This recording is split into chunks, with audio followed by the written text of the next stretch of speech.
Nous sommes maintenant en compagnie de l'invité de Paris Direct. Bonjour, Rukiata Ouedraogo. Merci d'être avec nous. Vous êtes actrice, comédienne, humoriste. Bonjour.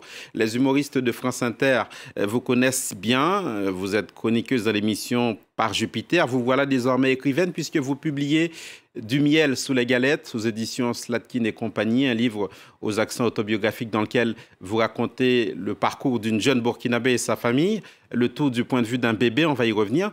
Mais on va déjà parler de vous, si vous le souhaitez, Rukiata Ouedraogo. Qu'est-ce que vous diriez à un public qui ne vous connaît pas encore? Donc, comme vous l'avez dit, je m'appelle Rukiata Ouedraogo. Je suis comédienne, chroniqueuse sur France Inter et aussi auteure. Alors, dans votre livre, vous évoquez pas mal d'événements qui vous sont arrivés. On va y revenir. Parlons peut-être d'une autre activité, outre les chroniques que vous faites. Parlons du théâtre déjà, puisqu'en 2007, vous avez effectué un stage au cours Florent. Et là, c'est un déclic, c'est votre mot. Comment s'est opéré ce déclic? En fait, le français n'est pas ma langue maternelle. Je l'ai apprise à l'école comme beaucoup de personnes. Et en fait, quand je suis arrivée en France, j'avais des difficultés à m'exprimer devant les gens. Je manquais d'assurance. Et j'ai choisi de faire un stage de prise de parole au cours Florent. Et en fait, je ne connaissais rien du tout au théâtre. Je ne savais pas ce qui m'attendait. Et je suis tombée dans la marmite comme Obélix et j'y ai pris goût. Voilà, tout simplement. Vous faites de la scène, vous faites de la radio. Et vous notez dans l'une de vos chroniques qu'à un moment donné, on vous a fait quelques réflexions sur votre soi-disant accent. Alors, quelle est cette histoire d'accent? Effectivement, j'ai eu pas mal de remarques sur mon accent. Mais vous savez, mon accent, c'est mon identité sonore et je ne l'abandonnerai jamais. Enfin, je note qu'il est perçu maintenant différemment. Mais à mes débuts, c'était comme un frein à mon intégrité, à mon intégration. Et aujourd'hui, c'est presque un atout professionnel pour moi. Donc voilà, j'aurai toujours un accent. Moi, c'est mon bagage invisible que je transporte avec moi. C'est mon identité, c'est mes racines. Voilà, tout simplement. Et qui vous accompagne dans votre voyage qui a débuté en France, Rukiata Ouedraogo, en 2000. Et vous êtes très jeune et vous dites que vous vous retrouvez dans un pays dans lequel, je vous cite, rien n'est fait pour vous. Est-ce que vous pouvez nous expliquer cette phrase? Je suis dans un pays où rien n'est fait pour moi. Quand je dis que je suis dans un pays où rien n'est fait pour moi, c'est que quand je suis arrivée en France, c'était surtout à l'époque, j'étais jeune, j'étais pas préparée du tout à la réalité française.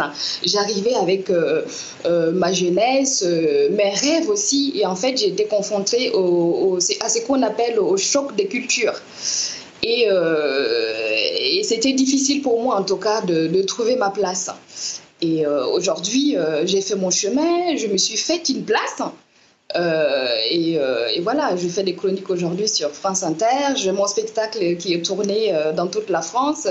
Donc aujourd'hui, je ne pourrais plus dire que c'était pas fait pour moi. Mais en tout cas, il faut se battre pour trouver sa place. Voilà. Dans votre travail, Rukiata Ouedraogo, vous évoquez des sujets très durs. Dans votre livre aussi, il en est question. Vous parlez de l'excision. Est-ce que vous pouvez nous raconter, nous expliquer?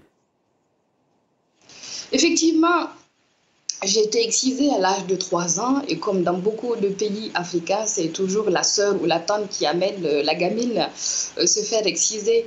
Et en fait, c'est une fois arrivée en France que je me suis rendu compte que j'étais incomplète. Parce que chez nous, on nous dit qu'on nous excise, c'est pour notre bien, c'est pour qu'on soit bien vu. Et moi, j'avais gardé ça dans la tête, on m'a inculqué ça dans la tête.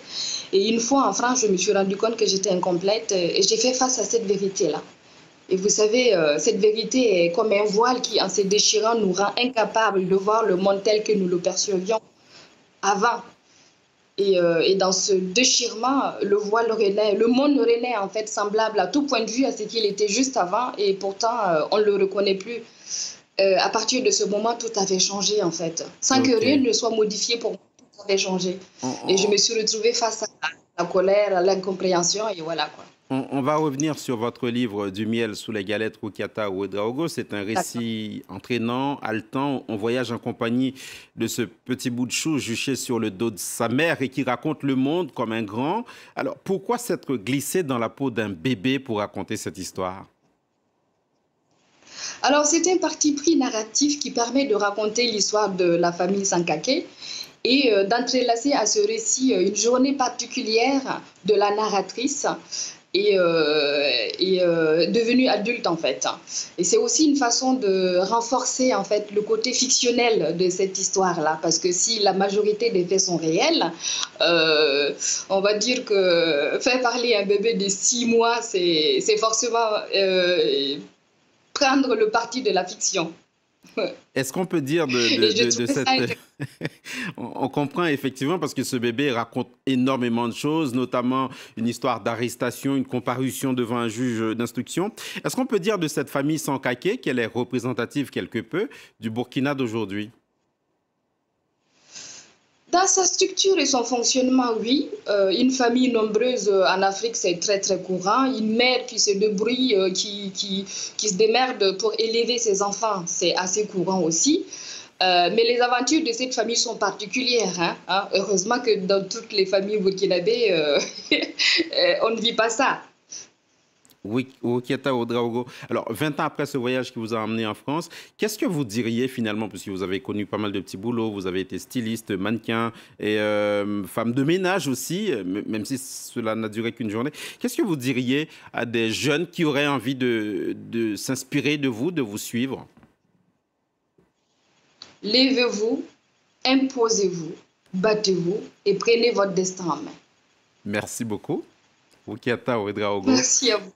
pour cette rencontre et aussi pour ce livre Du miel sous les galettes. C'est la fin de cet entretien. C'était l'invité de Paris Direct. Merci de continuer de suivre France 24.